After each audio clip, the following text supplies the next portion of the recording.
روز قیامت کی قسم کھاتا ہوں اور نفس لوامہ کی قسم کھاتا ہوں کہ سب لوگ اٹھا کر کھڑے کیے جائیں گے۔ کیا انسان یہ خیال کرتا ہے کہ ہم اس کی بکھری ہوئی ہڈیاں اکٹھی نہیں کریں گے؟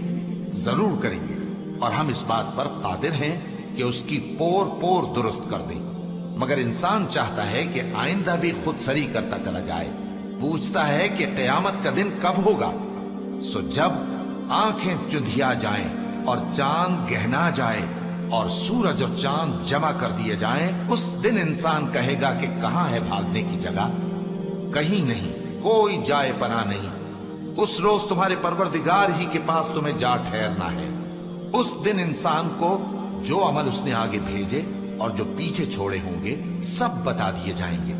بلکہ انسان آپ اپنا گواہ ہے، اگرچہ عذر و معذرت کرتا رہے۔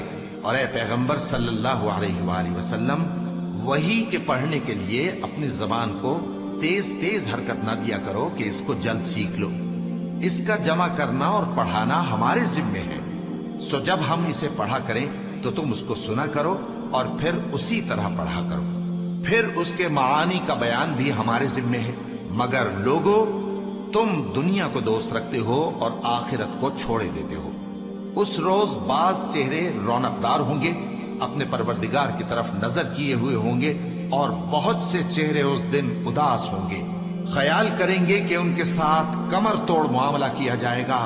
ہاں، جب جان گلے تک پہنچ جائے اور لوگ کہنے لگیں اس وقت کون جھاڑ پھونک کرنے والا ہے، اور اس جاں بلب نے سمجھا کہ اب جدائی کا وقت ہے اور پنڈلی سے پنڈلی لپٹ جائے، اس دن تجھ کو اپنے پروردگار کی طرف کھینچے چلے چلنا ہے۔ پھر ایسے مغرور نے نہ تو پیغمبر صلی اللہ علیہ وآلہ وسلم کو سچا جانا اور نہ نماز پڑھی، لیکن جھٹلایا اور منہ پھیر لیا، پھر اپنے گھر والوں کے پاس اکڑتا ہوا چل دیا۔ خرابی ہے تیری، خرابی پر خرابی ہے، پھر خرابی ہے تیری، خرابی پر خرابی ہے۔ کیا انسان یہ خیال کرتا ہے کہ اسے یوں ہی چھوڑ دیا جائے گا؟ کیا وہ منی کا جو ٹپکائی جاتی ہے ایک قطرہ نہ تھا، پھر لوتھڑا ہوا، پھر اللہ نے اس کو بنایا، سو اس کے اعضاء کو درست کیا، پھر اس کی دو قسمیں بنائیں، مرد اور عورت۔ کیا اس کو اس بات پر قدرت نہیں کہ مردوں کو زندہ کر دے؟